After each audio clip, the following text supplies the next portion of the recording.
Hello, hello, hello. It's me, Suzanne Doyle-Ingram. I'm so glad you're here. Thank you so much for joining me on this training.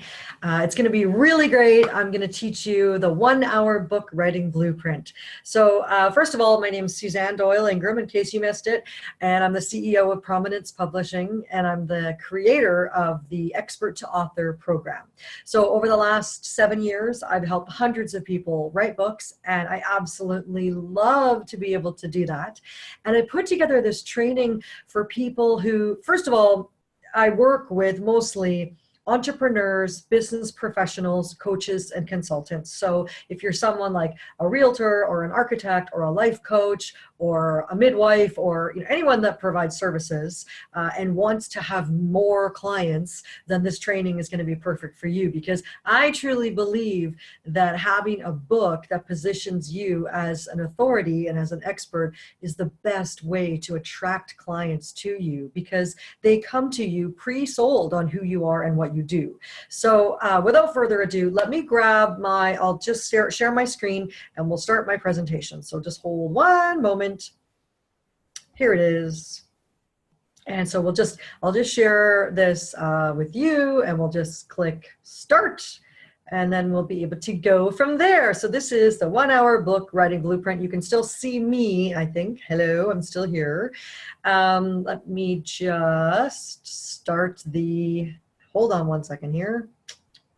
Here we go. Okay, slideshow from the beginning. Okay, I had this set up before, but what happens is when, I can't control my Zoom thing and this at the same time. You know how it is, technology. So I would like you to come open-minded right now. You might be thinking, well, I can't write a book, or there's too many books out there on the same topic as what I talk about or what I do, and the truth is there's only one you. And people come to me all the time and they're worried that they can't write a book because they don't know enough, or they say things like, well, I just need to finish my certification, or I need 3 more courses before I'm done this coaching program. And it's okay, because you do know more than your ideal client. And when we put that in a book, it positions you as an expert, and it works really, really well. So don't worry about that, okay? What I would love to do today is to give you a blueprint that you're going to work on. So I need you to get a pen or pencil and a notepad. You have to take notes during this presentation, because the 1 hour doesn't refer to, hey, write a book in an hour. That's not happening. And it doesn't even refer to the time that we're together today. I don't think this training is even going to be an hour today. But what I want you to do is I'm going to give you instructions, and then you're going to go and you're going to work on this stuff that I'm teaching you today. You're going to work on that for 1 hour. And when you do that, it makes it so much easier to write your book, because you'll have it all in your mind, exactly what you need to do. So this is the blueprint for when you're going to write your book. All right, so let's get started. I think you're going to really like this. So my goal today is to show you that writing a book is not impossible, and you can do it without pulling out your hair. It really can be very easy to write a book. Honestly, it's very easy. So, oh yeah, I'm going to do the quickest introduction in the entire world, because I hate it when people go on and on about themselves for hours. So, grab my, sorry, I got an itch. So, who's Suzanne Doyle-Ingram? Well, I'm the CEO of Prominence Publishing. I also own a marketing agency. I've written and co-written 15 books. I've helped tons of people, over 700 people, write a book. And there's my 3 kids, Hannah, Trey, and Alexa. They really are my greatest joy. And I know that if you have kids that are like toddlers, you may not feel like they're your greatest joy all the time, but when they get older, it gets so much better. And they're so fun. I love hanging out with them. This is taken in Whistler. I live in Vancouver, Canada, so we're kind of near Whistler, and that's where we like to go and hang out. This is my first book. Now, I'm just going to tell you a quick story, okay? And the reason I'm telling you this is because I want you to feel comfortable knowing I'm not all that in a bag of chips. I'm just normal like you. Okay, so my first book I wrote under a pen name, Suzanne Leonard, because I was so afraid it would fail. I didn't want anyone to know that it was me. I mean, come on, right? Has anybody ever felt like an imposter? I know that I was very nervous about it. I thought, I'll just write my starter book and then I'll write a real book and see how it goes. But it became a bestseller. And then I ended up writing a whole bunch more. And then people started asking me, how do you write books? You know, you got to show me how. And so then I started putting on workshops. And I realized that having books on Amazon does make you an authority. It gives you reach, it gives you credibility, and it gives you influence. But the key is it has to be a good book. And I'm not saying that to pressure you or to scare you, but you can't just throw something up there, not even edited or proofread, and just kind of think you can get away with it. It has to be good. And I have templates and techniques and everything that can show you how. And by the way, at the end of this video, I'm not going to try to sell you anything. Isn't that refreshing? So nice, isn't it? So I'm not going to try to sell you anything. But if you think that we might want to work together, then we can set up a phone call. So I think that might work well. So then we can see, you know, obviously I do teach people how to write books, and you can see if we might be a good fit. But we'll talk about that after. All right, so let's move on here. And where are my controls? I can't see what I'm doing here. There we go. I'm getting old. Don't you hate that when I don't know how old you are. Obviously I can't see you, but for me personally, it really bugs me that I can't see very well anymore. Okay, so it's not about the book sales. It's about what the book can do for you. This is a really important thing that I want to mention, because what happened with me was I started selling these books and it was really great. And then I realized that, you know, once you get your book up on the bestseller list, then it falls down again and there's less eyeballs on your books. And then you got to do all this tweeting and posting and advertising and all this. It's really hard work to get your book back up again, so the eyeballs get on it and people buy it, and then it drops down again. And then it's like, oh my gosh, it's so exhausting. I can't even stand it. So what I realized at the same time that all this was happening was, take a breath. I get really excited when I start talking about books. So I wrote a book I wanted to do a whole series for women entrepreneurs called See Jane Grow. The first one I wrote was called How to Establish Yourself as an Expert in Your Industry. Well, it didn't sell at all. And I thought, oh, this is a total failure. Long and short of it is I was contacted by a nonprofit organization who was looking at why women entrepreneurs go out of business faster than men and why women entrepreneurs make less money than men. And they called me up and I said, oh my gosh, that's amazing. I happen to know a thing or two about that because I wrote a book about for women entrepreneurs about how they can make more money than men and blah, blah, blah. And it was just like, how did you find out about that? And they said, well, we know about your book. And then I had a big laugh because there were only one of 7 people that bought it. But the long and short of it is my accountant told me at the end of the year that I had made more money from that consulting gig and 2 other contracts that I had than I did from book sales combined for the whole year. And that's where the light bulb went off for me. And that's what I really want you to understand. Everyone who works with me understands this. It's not about the book sales. It's about what the book can do for you. So let me give you an example. You need to know what your average customer value is. Whoever you are sitting there right now, whether you're a veterinarian or an architect or an interior designer or a home stager or a daycare owner okay, let me think about who I'm working with right now. I've got an acting coach. I've got some really amazing people that I'm working with right now. Oh my goodness, really cool people. And they all have a gift to share. And the book is the best way to do it. And so when you think about what your average customer value is, and I know it's kind of gross to put a price tag on people, but let's face it, you're running a business. If you're a realtor, and I work with a lot of realtors, so that's why I bring this up. But if you are a realtor and your average commission is maybe $5,000 or $10,000, depending on what market you're in, it's better to get one new client than to scramble around like a chicken freaking out over trying to sell books to make $3 every time you sell a book. And if you go with a traditional publisher, you might make like 30 cents or 50 cents or $1 every time you sell a book. Why would you want to do that? It is it's a huge amount of work and it's a pain in the buttocks, let me tell you. So don't try to sell books. Use the book to sell you. All right, I think I made myself clear. And you can ask me more about that later. All you need is one book. Don't be like me, some serial writer that goes, oh, maybe I'll do gluten-free. Oh, maybe I'll do how to take care of your baby. Oh, maybe I'll do that. It's just exhausting. You just need one book, okay? That one book can lead to workshops and online courses and so many things we're going to talk about in a minute. You just need one book. Here's some of my clients' book, blah, blah. That's enough about me. Let's get started. This is the 1-hour book writing blueprint. You're going to be writing look at me, what am I talking about? 6 points, 6 main sections. So we're going to get started right away with number 1. So this is your purpose. Why are you writing a book? You really need to know why you're writing a book. And sometimes what happens is when you're going to sit down and you're going to think, well, maybe this weekend or this evening when you have an hour to yourself and you're not going to be interrupted, you have the phones turned off and the kids are in bed and maybe you have a glass of wine and you're like, okay, I'm going to do the work.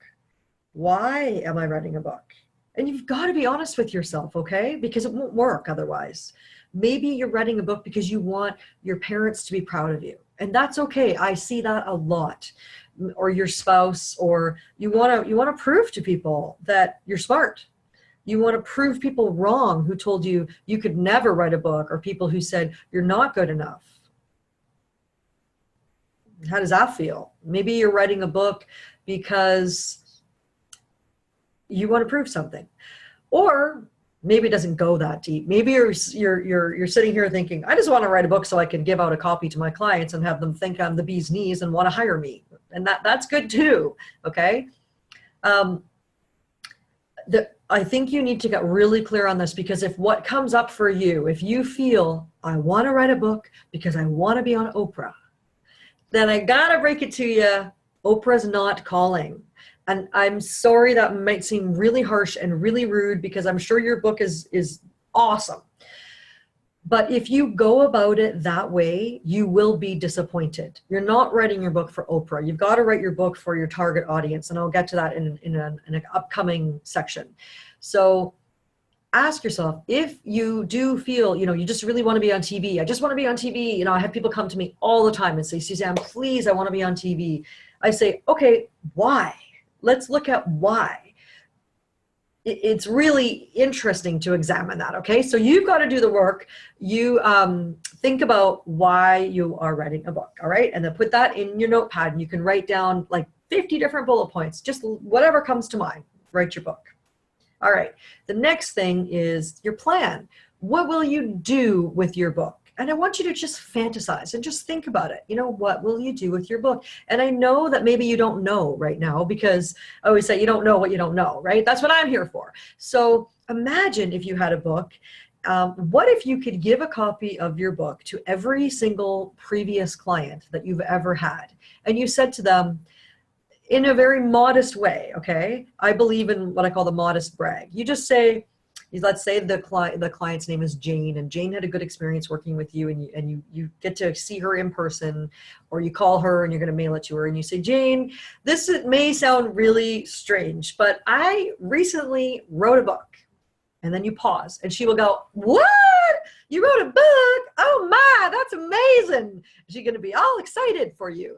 What's it about? What's it called? That's so great. How long did it take? And you say, well, I'm not a writer. I'm actually an interior designer, or I'm a veterinarian, or I'm a dog groomer, whatever you are. But, I would really love to send you a copy. I'm excited about it. Here's the thing. You don't say, I want to know if you like it. You don't want her criticism, okay? So you just say, I'm really excited about it, and I'd love to send you a copy. And I was thinking, when you receive it, if you want to, perhaps if you have any friends that you think could use my services, you could give them the book. And you could even go so far as to say, I'd love to use it as a referral piece, or what have you. Maybe you could tell people about me. Say, I'm looking for referrals, that sort of thing. Or you could send it out as a thank you gift for them. But the one thing is to do it modestly. That's one thing you can do, is use it for referrals. One of my clients, who's a realtor in California, he puts his book, I wonder if I have it handy. I've got so many books around me at all times. I think it's over there, but anyways, he is modest and he just leaves a copy of his book with his picture on the front cover on his desk. And he says when people come into his office, they look at it, they're like, oh, is that you on the front cover of this book? Rudy? His name's Rudy. And he's like, yeah. He actually just wrote one chapter in a book. It's not even a whole book. It is a whole book, but he wrote one chapter in a real estate book that we produced. So the people love it and they ask for an autographed copy. And, he says he's made money from every single person that he's ever given his book to. So what do you plan to do with your book?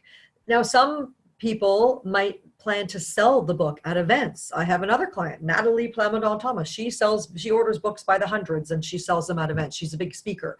So you might want to sell it at events. I really, really, really believe, like if you're a big speaker, definitely sell them at events. But if let's say you're a business coach, you don't do a lot of speaking, don't try to sell your books from your website. Give it away. It's the best $10 you could ever invest in your business. Once you know your average customer value, you'll think, hey, you know what? An average customer to me is worth $2,500. I think I can give away a $10 book to get a $2,500 client, right? So don't have that kind of poverty mindset where you think, oh, well, it's $10. It might only be $4. Who knows? It depends on how you publish it. But please don't think that you can't give away a $10 book or a $5 book because it's like too much money. So plan to give your book away, to get referrals from it. You can do podcast interviews, radio interviews. You can be the sweetheart darling of your local TV station every time they need to run a story on taking care of your, who else do we have up here? I'm looking at a wall full of books. Mortgage broker, let's say there's something going on with the interest rates. If you're that mortgage broker and they have a copy of your book, why wouldn't they call you to come on their show and talk about interest rates? So plan what will you do with your book and just fantasize at this point. Just write and write and write. I want to do this. I want to do that. I want to give it out at networking events. I want to use it as a door prize. I want to chop it up and make it into free PDFs, or I want to take quotes from my book and use that on Instagram, picture quotes, or use it for Facebook. I hope you're getting some good ideas here and you're writing this down. And you can watch this again too if you want. So let's move on to number 3. Oh, sorry, here we go. I forgot about this slide. What can you do with your book? You can give it out to friends, clients, and prospects. Put it on display, give it out. Go into all your bios on like Facebook and LinkedIn and everything and change your bio to published author and link to your book on Amazon. Do not link to your book on your website, please. The credibility is all about having your book on Amazon. And if you need help with that, just call me. Share your book's front cover on social media. Use quotes from your book. And please don't say to people, buy my book, please, please buy my book. And do you know why? Because it makes you look desperate. And it gets what I call the pity sale. And you don't want the pity sale. When people say to me, Suzanne, I'm so mad. My friends and family are just not buying my book. And I go, are your friends and family your target audience? Like, who gives a shit? Pardon my French, but you don't want your friends and family to buy your book. You want your ideal clients to buy your book. More on that later. All right, make yourself available, be on the local, I already talked about that. Okay, your book is the tipping point because your customers, not your friends and family, your customers will see you as credible, trustworthy, educated, reliable, and reputable. That's why I believe every business person needs a book. And I know lots of people are saying, oh my gosh, everyone's got a book nowadays, blah, blah. You know who's saying that? The people that don't have books. They're saying that. It's actually a bit of work to write a book. So, excuse me. Moving on. Yeah, so the thing is, I'm just waiting for my slide to change here. What's happening? One moment, please. Oh. Okay, number 3, who is your ideal client? This is really important. You have to do this. I have a talent for helping people write books, I must say. And I'm not saying that to brag. It's just that it is my gift. I hope that you know what your gift is. And my people that are in my expert to author program, we come on group calls and the coaching calls. They love it. I really do help people write books. And one of the reasons why is because I have a way of helping people write a book in a way that makes the reader feel like they're talking directly to them.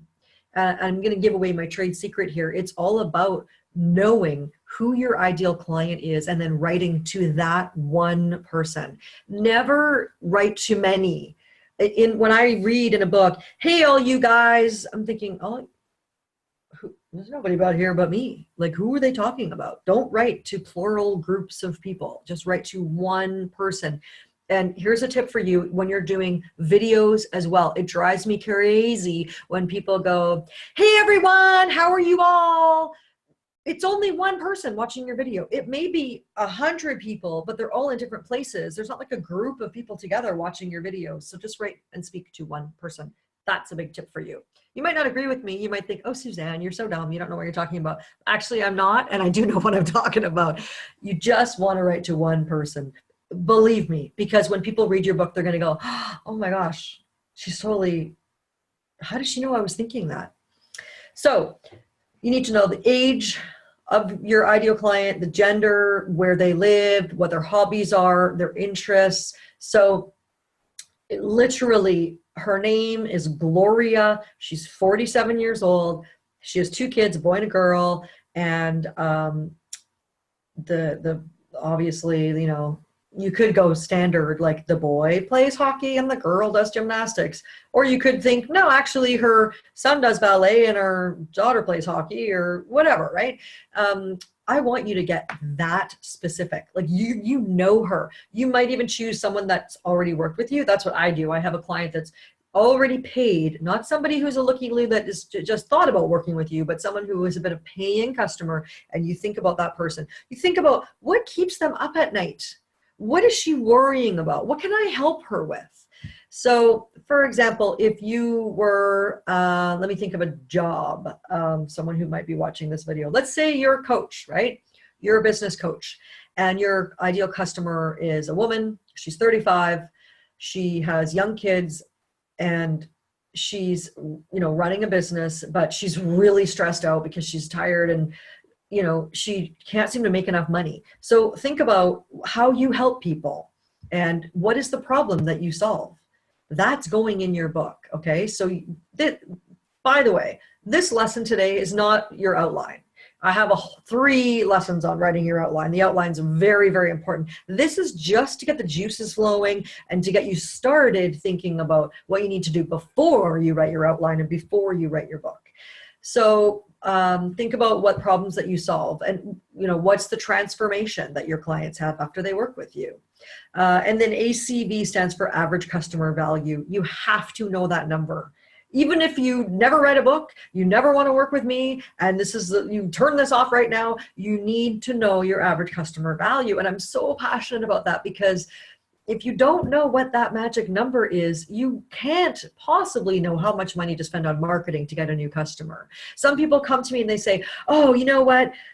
I did a webinar and it was a total disaster because I spent $500 to get people into that webinar and I only sold 20 copies of my $1,000 program. I'm like, what did you just say?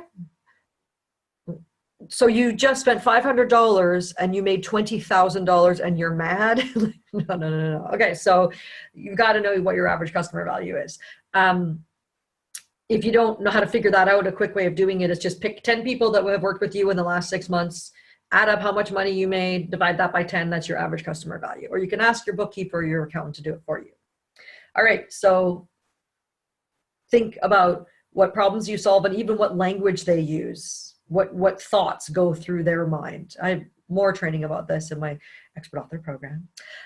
But yeah, this is really, really important because when you're writing your book, you're thinking about her and you're just writing right to her, what she's worried about, what she thinks about, what she, you know, needs to know. So the transformation, I touched on this already. What is a transformation that occurs for your clients as a result of working with you? What does this mean, Suzanne? You might be like, well, you know, I'm a veterinarian. I just like help animals. They bring their animal to me when it's sick and I make it better. That's not the transformation. That transformation would be, you know, you gave this family another 3 years with their best friend, their dog. You know, when people say to me, like, for example, my chiropractor client, as a joke one time, I said to her, who's your ideal client? And she said, anybody with a spine. And I said, no, no, no. It's not like who could you possibly serve in this entire planet. It's who pays your bills, who typically pays your bills. So that would be for this chiropractor, women. She's a pediatric chiropractor. So women who have a household income of over a certain amount, who have children. And so when they bring their kids to you, you don't just like, I mean, this is what chiropractors don't want to hear, but you don't just like crack the back, you know, you don't just say, oh, here we go, crack, crack, and leave. There's a transformation that occurs. I mean, think about your clients and what has happened to them after they've achieved results with you. So some of them go on to living a pain-free life, being able to ski again. The women entrepreneurs that are lying in bed crying because they don't know how to pay their bills, they are able to go on family vacations. They're able to work less and make more money. And what does that mean? You know, what does that mean for them? What's that transformation? And if you can put those stories in your book, that is just going to be amazing, because your reader will be like, oh my gosh, I want that too. I want that too. So you've got to think about what the transformation is that occurs for your clients. So I hope you're enjoying this and taking things down, because the last time I did this training, I had people on and they were asking questions and they were giving feedback. And one of them was saying, you know, this is really mind-blowing stuff, even for my business in general, because they'd never thought about this before. So anyways, I hope you like it and it's helping. So you can write down in your notebook, I help people blank so that they blank. So for example, I help people get out of pain so that they can, you know, play with their grandchildren, or I help people make more money so that they can stop worrying and go on vacation and get over the anxiety and clear up their eczema or whatever it is, right? I help people with hormone imbalances so they can, you know, stop screaming at their husband, or, you know, I help people blank so that is really, really important. That's what you want to think about. So that, what is it? That's the transformation that comes after transformation. So do this homework. You might not want to do it right now because I'm blathering in your ear, giving you great information, I might add, but do this. It's really worth it. So number 5 is finding time to write. Sorry, there should be a period there. It's my graphic designer, not me. So then decide on certain time blocks each week. People always say they don't have enough time, but we're living in a period where we have more time than ever. Now, you might be thinking, what are you talking about? I don't have any time. I'm so busy. I have to do this and I have to do that. And da, da, da, da. Well, we make choices every single day. You choose everything in your life. And I know that might sound harsh, and you might be saying, you don't know what you're talking about. No, I have to do this and I have to do that. But when you're choosing things, you're choosing whatever that thing is to be a priority. So when you don't choose to write your book, you're choosing to not make it a priority. Every single day, you choose to, you know, drive your kids to school, and like with the kids, believe me, I know I have 3 kids. I'm a solo parent, so I have to drive everywhere and do everything, right? And I understand how much time it takes. But when I say we have more time than ever, can you imagine what it was like to not have a washing machine and a dryer? People bitch about laundry all the time. I'm like, are you kidding? It's so easy. My kids are 10, 13, and 16. They all do their own laundry. Most of us that are parents are spending way too much time doing stuff that our perfectly able kids can do. Honestly, we don't want to raise children that think that they're so privileged that they can't do anything for themselves. I actually tricked my daughter into doing laundry one day when I showed her. I said, hey, look, check out this machine here. Open it up. There's a hole. Put these clothes, shove them in the hole, push the button, put the soap in, you're done. It's literally a 30-second chore. And then, oh, ding, ding, ding, the buzzer goes off. You open up this thing with the hole. You open up one next to it with another hole. You take the stuff out of one hole, put them in the other hole, press a button, and you're done. It's so simple. So, you know, not only is laundry easier for us as adults, but kids can be doing laundry. You don't need to be doing that anymore. Depending on where you're at with your business, you could have Molly Maid or Jiffy Maid or whoever come in every 2 weeks and do all your floors in your bathrooms. There's ways that you can create time for yourself. If you're driving your kids 16 times a week, how about carpooling with people? Why aren't people carpooling anymore? I had someone the other day said to me, but I like driving my kids. I'm like, are you kidding me? Really? Well, you'll like when other kids are in the car too, because you get to eavesdrop on their conversations, and it's fascinating the things they're talking about. I think there really is more time than ever. I do have some people in my writing program who get up before their kids in the morning and write their book for an hour a day. And you can do that. Depending on your family situation, writing on Saturdays and Sundays is also really, really great. You can let your kids watch a movie for 2 hours and you write for 2 hours. Or if you don't have kids, well, you got a lot more time than me, let me tell you. And I know that you have other responsibilities too. Some people have their parents living with them. Some people have volunteer work. I do volunteer work too. I mean, there's lots of stuff that we do. I get it. My point is that if you can be honest with yourself and start thinking about what you're making a priority, say for example, you feel it's absolute requirement for you to bake bread every week. You know, would it kill you to buy bread for a few months while you write your book and spend that time writing your book instead? You can just shift things. You will have to find some time to write your book. It doesn't write itself. And, you know, there's lots of programs out there that say, oh, you just speak your book into a recorder, get it transcribed, throw a cover on it, put it on Amazon. In my opinion, it doesn't result in a very good book. There are steps that you need to take to write a book. And so we won't go on that. I'm not going to go on that tangent right now. But block off time on your calendar. If you use iCal or Google Calendar, that's what I use. You can actually block off time in 30 or 60-minute blocks. And I'm a visual person. So when I see my calendar, you block off the time that says write your book. I blocked off the time for this video. How else do you think I would have put on eyeliner and got all organized to do it? It doesn't just happen. Like you don't just sit around one day and go, oh, I have absolutely nothing to do right now. I think I'll write my book. That is not how you're going to write your book.